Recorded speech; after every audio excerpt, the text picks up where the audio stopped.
High বন্ধুরা, কেমন আছো? আর গল্প শুরু করার আগে হেডফোন অবশ্য ব্যবহার করবে।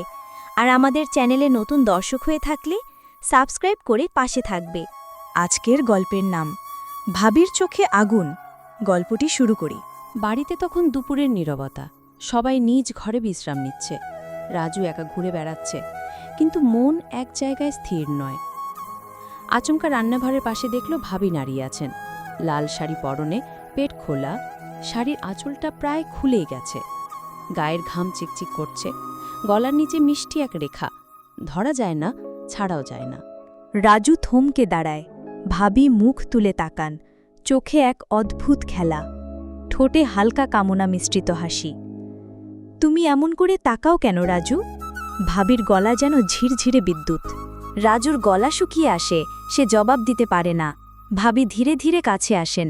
গায়ের গন্ধটা মোহময়, সাবানের গন্ধ আর ঘামের মিশ্রতা, এক ধরনের মাতাল করা গন্ধ।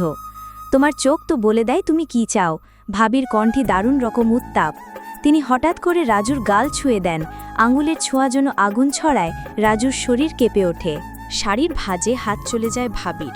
তিনি একটু নেমে আঁচলটা ঠিক করেন, কিন্তু ইচ্ছাকৃতভাবে রাজুকে দেখিয়ে করেন।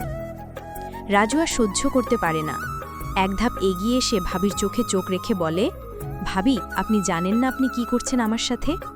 ভাবি কিছু না বলে তার কানের পাশে এসে ফিসফিসিয়ে বলেন, তবুও তো চোখ সরাতে পারো না রাজু। এক মুহূর্ত নীরবতা। তারপর জানালা বন্ধ হয়ে যায়। দরজাটা একটু ঠেলে বন্ধ করে দেয় ভাবি। বাতাস থেমে যায়।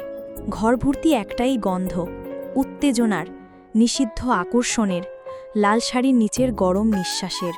তো বন্ধুরা, গল্পটি কেমন লাগলো অবশ্যই কমেন্টে বলে যাবেন। আজকের মনে বিদায়।